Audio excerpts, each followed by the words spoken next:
Welcome back to Easily Explained, where today we will be talking about conjugating ER and IR verbs. So let's get started. We taught you how to conjugate verbs ending in AR in Spanish, and today we will be focusing on ER and IR verbs. But in theory, you are applying the same practices with the ER and IR verbs. You just have a little bit different endings. We kind of briefly touched on subject pronouns, which are still necessary for ER and IR verbs. So just to go over them again, yo is I, tú is you. That's the informal way of saying it. So if you were talking with a friend, you would most likely just use the tú form of a conjugation. Él, ella, usted. Él is he. Ella would be she, and usted is you but formal. So you would use usted if you were talking to a boss or somebody that you don't really know and you wish to respect. Nosotros is we.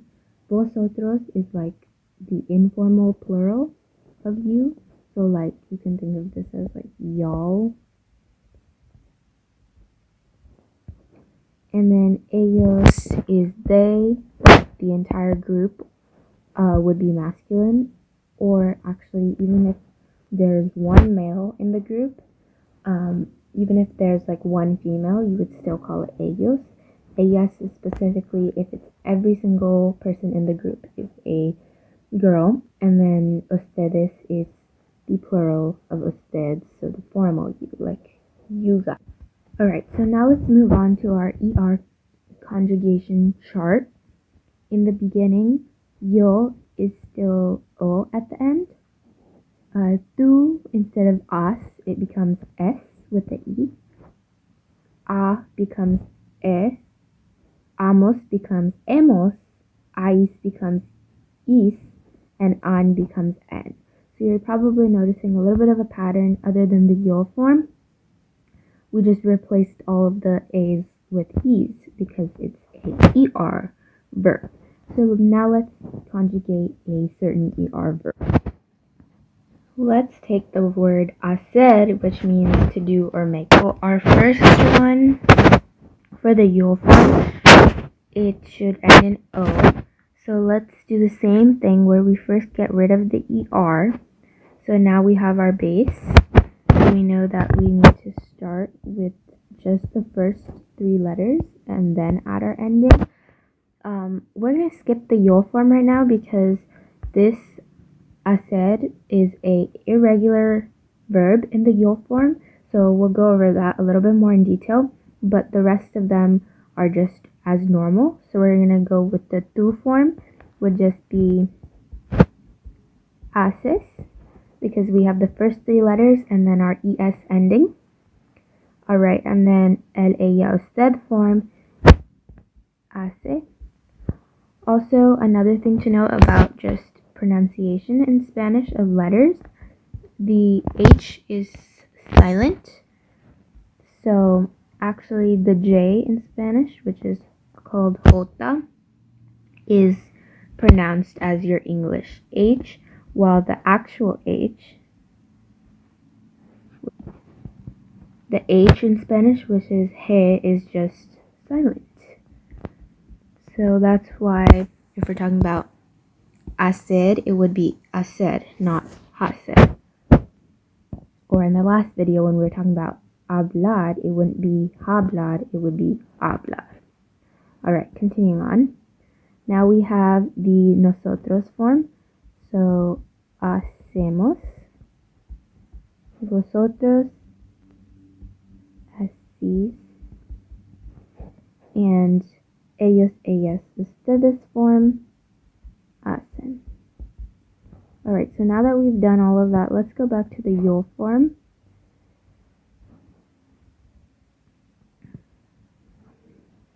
So hacer is a pretty common verb, which is why you should know that this one is actually irregular in the yo form. Instead of being hago, it's actually hago. Now, usually irregular verbs in Spanish, there's no really way of distinguishing them. You just need to know, so it's good to just drill it into your head that hacer is irregular in the yo form, and after a while it just becomes a habit. So there's no like reason or something specific that might help you remember why it kind of just is irregular. But on the bright side, for your IR verbs conjugations, nothing changes from the ER except for your nosotros and vosotros form, which just become imos and is. But yo, tú, él, ella, usted, and ellos, ellas, ustedes are the exact same as your ER conjugations. So less stuff to memorize because these are just things that you just have to know. You have to memorize in Spanish. Now, the same way we've just been doing an example, we're going to be conjugating escribir. Let's get rid of the id part first. So we just have the root escrib. Now we can add all of our O's, and luckily this one isn't irregular. This also means to write, by the way. So if you were to say yo escribo, that means I write. Tú escribes. Él, ella, usted escribe.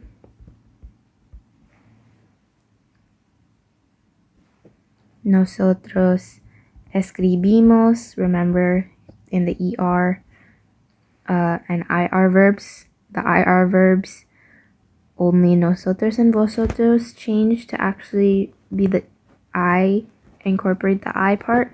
So escribimos, escribís, and ellos, ellas, ustedes escriben. So now you have your conjugation charts for both ER and IR verbs. So it's time to do some practice. So for the practice, conjugate the verb that's given in parentheses with the subject pronoun that's also given, yo, nosotros, ella, and tú. Conjugate the verb in the parentheses, and also, just a side note, try to determine using context clues and cognate words, which are words that sound similar to words in English, and try to figure out what the sentence is trying to say. You know what the subject pronoun means, and try to understand the rest of the meaning of the sentence. Pause the video now and work on the practice. Alright, let's go over it. So, for the first one, we have yo, we have to conjugate correr, and al gimnasio. Again, with the weird sounding letters, the G is also pronounced he sometimes with certain vowels. So I, after a G, would make the word pronounced gimnasio rather than gimnasio.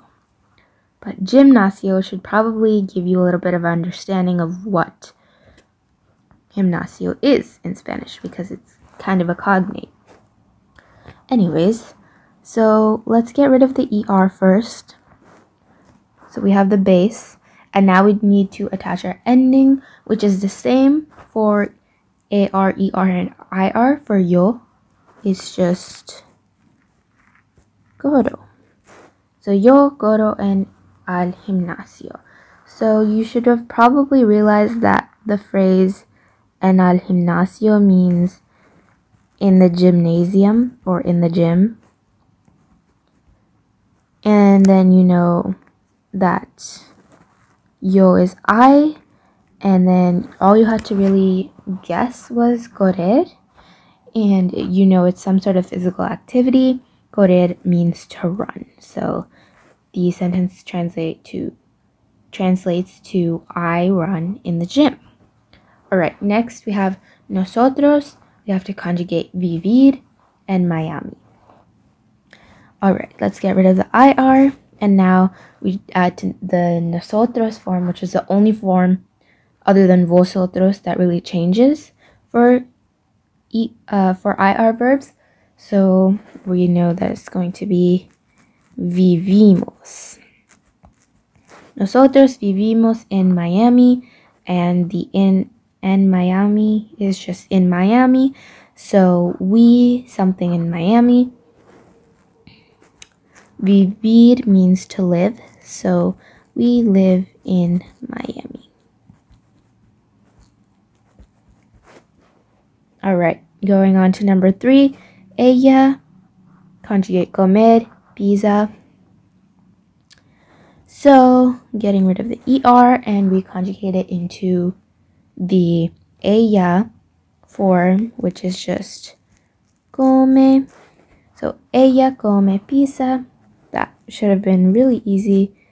She eats pizza.